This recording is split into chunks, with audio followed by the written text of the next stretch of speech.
Hi, hello, welcome back. I'm doing a bunch of the Alocasias episodes today, taking advantage that it's sunny. It's been overcast for a few days. So let's jump into our next one, which is another terrifying case for me because so far I haven't get this plant to stick around. I always buy it from the big box store, so it makes it a little less reliable, and I have not been able to grow it well from corn either. But I have found two specimens a few months ago, and they have stick around well. But it's time now that they have acclimatized to my environment.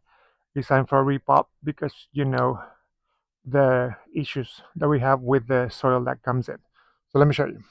These are Alocasia Silver Dragon, and now I'm gonna remove these older leaves and a couple of inflorescence right here that I'm gonna also remove. There's a new leaf coming up. Now, this one is a plant, but the only leaf that it has yellow, so it's ready to come off. So I'm gonna harvest that corm and I'm gonna prop it in the propagation box. So basically, we have one plant here, and we have two here, and there's also another inflorescence right there. So we're gonna cut that off, and then we're gonna start prepping the rest of the plant for the repot. I do see here that there's some perlite, gray root system. I also see those green balls of fertilizer that I hate or that I don't trust. What are your thoughts about those green balls? Are they real fertilizer? If they are, the problem is that sometimes tend to like overdo it. Like if you've seen on other videos that I've done, it's insane the amount of those balls that they put in the mix because that easily can turn into fertilizer burn. I haven't addressed the previous corm, so I'm setting up this for another corms. This one is quite far from the plant, but it's obviously a corm. This one is too little to do, and it already came off. I will prop it there, you never know. There's another one right here that is also has dry out. That one is definitely not viable. Same thing over here. These are too small. I might pop that one in because it's at least it's firm.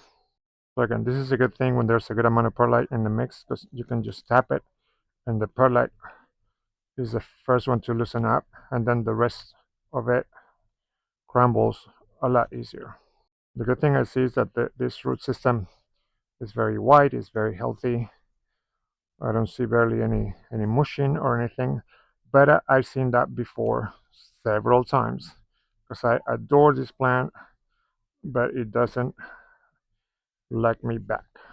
So now considering that this I don't have much corms to being playing fast and loose with experimenting and stuff, I'm just gonna do two things because I have only this corm over here that is gonna be a possible guarantee. We don't know, but so what I'm gonna do is one is gonna have this soil mix that I made today, and it's gonna be in no drainage. The other one will have drainage. I have tried this before in chunky mix, although that was more at the very beginning of my hobby or like starting this hobby, and I'm pretty sure that it was not chunky enough, and it probably had too much organic material, which we have learned that is a magnet for bacteria and pathogens that this plant root system is very sensitive to. So that's why the new mix is a lot more unorganic, but it's not pond. So it's kind of like a in between pond and chunky mix. So it's not as organic as a chunky mix, and it's not as unorganic as pond. So it's quite in the middle. So according to that expert that I found recently on on YouTube, that according to him is one of the secrets to be successful with these plants. And that's just to show that I'm always like learning to try new things and learn what are the secrets, at least that will work for me. So I have tried other things again, like I mentioned, pond several times. I did the whole thing of dropping the plant in water to like let it grow water roots before transplanting it, set it up in pond, they either dry out or rot away. So obviously I'm doing something wrong. I just don't know what it is. But this time, being in this weather, have given me the opportunity to let these plants acclimatize a lot easier, and not having the urgency to transplant them or repot them right away. But there's still some kind of cork or plug situation here. Sometimes like we found in the mellow, there was no mesh or no cage or nothing that was constricted except for the plug itself. And if you don't know the plug is, and this was told directly to me by a grower, which I was able to have chat about a different alocasia actually that I bought from, I believe it was Amazon, but I was able to chat with him and I was like, what is this crap?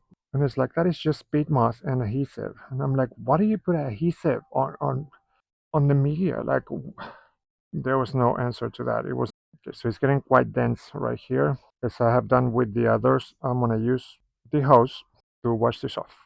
All right, so let me show you up close. It was just a cork, didn't have any mesh or anything. So I'm gonna remove these dead things here. Because again, we don't want anything organic more than it actually needs to. And this one is actually a corm. We have another corm right there. It's a little one, but it might be viable. This one is too little to remove it. We're gonna let that mature into, because it might be a reservoir of energy instead of an actual plant.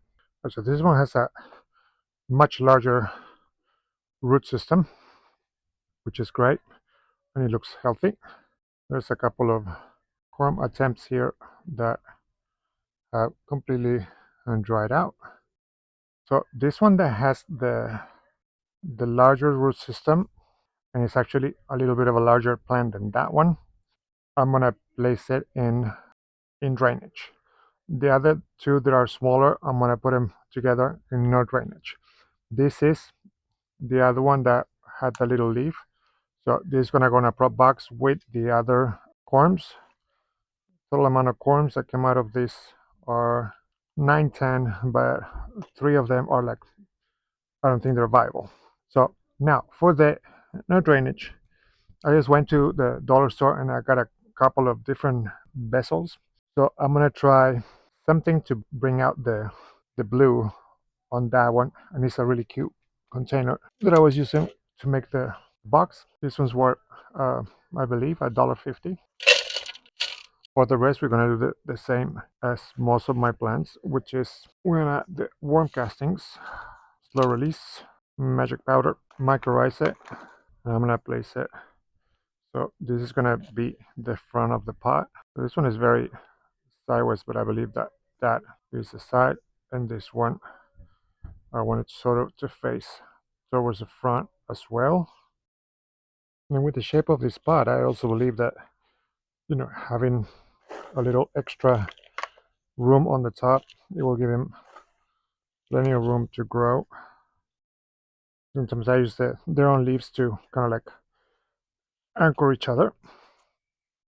And on top of that, it's gonna go the diatomaceous earth. So that will be the no drainage. And now for this root system, yeah, the original pot is fine. And I'm actually gonna keep that wick because we're gonna try to make this media into a weak media. Because the chunky media, for example, the wick will not work because it's too chunky. So the wick will not happen throughout the pot evenly. So it's not something that we can trust. But this media being more compacted, even though that is extremely well draining, I believe it will work just fine. Oh, I forgot to put this on here, but I'm gonna put it on top. When I water it will seep through because it's not that much. Mycorrhiza. Oh, and I forgot my powder too.